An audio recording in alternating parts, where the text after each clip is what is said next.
এখনকার যুবকরা জানেন কি করে? এটা এই গ্রামের নাম কি? চিকনা মনোহর।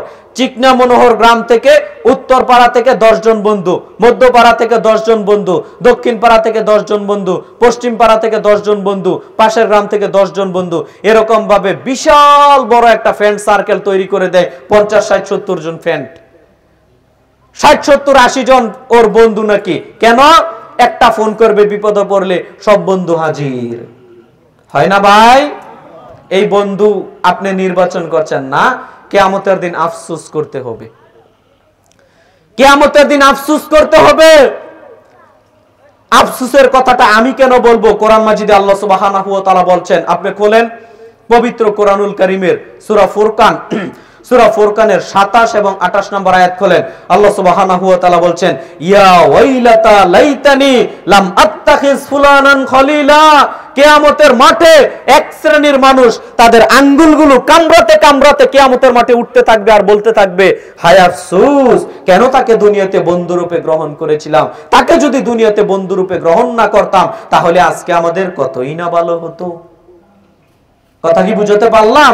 কিয়ামতের মাঠে। আচ্ছা, আমরা যখন কোনো আফসোসের কাজ করি তখন দেখবেন এমনিতেই হাতে কামড় দিয়ে বসে দেই না ভাই? তো কিয়ামতের মাঠে আঙ্গুলগুলো কামড়াতে কামড়াতে উঠবে এক শ্রেণীর মানুষ, এটা আল্লাহ বলে দিচ্ছেন। আঙ্গুলগুলো কামড়াতে কামড়াতে আর্তনাদ করতে করতে আফসোস করতে করতে উঠতে থাকবে আর বলতে থাকবে, হায় আফসোস, কেন তাকে দুনিয়াতে বন্ধুরূপে গ্রহণ করেছিলাম। যদি তাকে দুনিয়াতে বন্ধুরূপে গ্রহণ না করতাম তাহলে কতই না ভালো হতো। আফসোস করতে হবে। তবে আমরা কি ওই বন্ধু নির্বাচন করব যেই বন্ধুর কারণে আফসোস করা লাগবে? যেই বন্ধু বলবে, বন্ধু চলে আসো, তাকে মারতে হবে, চলে গেছেন আপনি মারার জন্য, এরকম বন্ধুর প্রয়োজন আছে? এইরকম বন্ধু নির্বাচন করবেন মানে পরকাল ধ্বংস, পরকাল বরবাদ।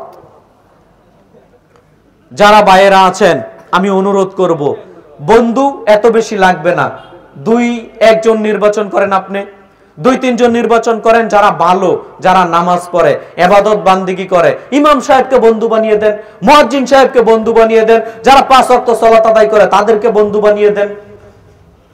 ভালো মানুষ দেখে দেখে বন্ধু নির্বাচন করতে হবে। যদি আপনি ভালো মানুষ দেখে দেখে বন্ধু নির্বাচন করেন তাহলে মর্যাদাও আছে।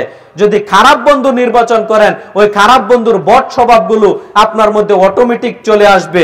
যেমন সহিহুল বুখারীতে পেয়ে যাবেন, হাদিস নাম্বার হচ্ছে 2101। রাসূল সাল্লাল্লাহু আলাইহি ওয়াসাল্লাম বলছেন, ইন্নামা মাসালুল জালিসিস সালেহ ওয়াল জালিসিস সু কাহামিলিল মিসকি ওয়া নাফিকিল কিরে। নিশ্চয় ভালো বন্ধুর উদাহরণ হচ্ছে আতর বিক্রেতার ন্যায়, নিশ্চয় খারাপ বন্ধুর উদাহরণ হচ্ছে কামারের ন্যায়।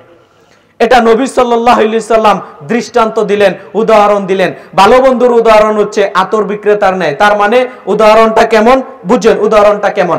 আপনার বন্ধু হচ্ছে আতর বিক্রেতা। কি বিক্রেতা?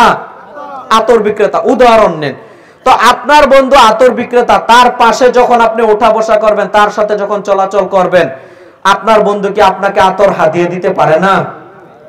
পারে। আচ্ছা, ধরে নিলাম ও একটু কিপটা, আতর হাদিয়া দিল না, তার সাথে আপনি উঠা বসা করেন। আচ্ছা বলেন তো, তার কাছ থেকে কি সুঘ্রাণগুলো, ভালো গ্রাণগুলো, আতরের সুঘ্রাণগুলো আপনার মাঝে কি আসবে না? অটোমেটিক আসতে থাকবে। এই কথাই নবী সাল্লাল্লাহু আলাইহি সাল্লাম বলেন, শোনো, ভালো বন্ধুর উদাহরণ হচ্ছে আতর বিক্রেতার ন্যায়। তোমার বন্ধু যদি ভালো হয়, ভালো বন্ধুর কাছ থেকে ভালো গুণ, ভালো স্বভাব, ভালো বৈশিষ্ট্যগুলো তোমার মধ্যে অটোমেটিক আসতে থাকবে। সুবহানাল্লাহ। আর যদি খারাপ বন্ধু হয় তাহলে কামারের ন্যায়। এইটা কেমন?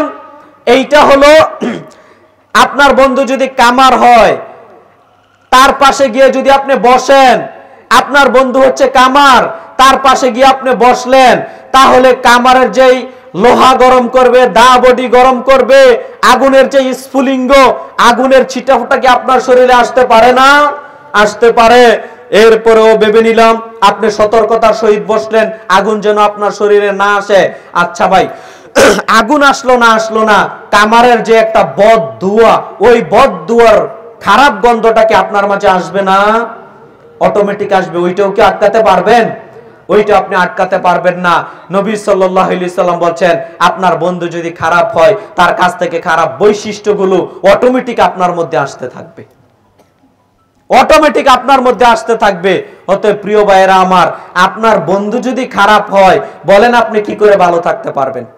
আপনার বন্ধু যদি বেনামাজি হয়, আপনি নামাজি কি করে থাকতে পারবেন? আপনি বলেন। আর যদি আপনি খারাপ হয়েও থাকেন, আপনি যেরকম আছেন, এটা আপনার কাছে রেখে দিলাম। আপনি একটা ভালো বন্ধু নির্বাচন করলেন, যে বন্ধু নামাজ কালাম পড়ে, হালাল রিজিক ভক্ষণ করে, তাকে যদি বন্ধু রূপে গ্রহণ করেন, তার সাথে যখন উঠা বসা করবেন, ভালো গ্রান যেরকম আসবে, অনুরূপ ভাবে ভাই ভালো নীতিগুলো, বৈশিষ্ট্যগুলো, কৃষ্টি কালচারগুলো ভালো বন্ধুর মতো মধ্য থেকে আপনার কাছে কি আসবে না? অবশ্যই আসবে।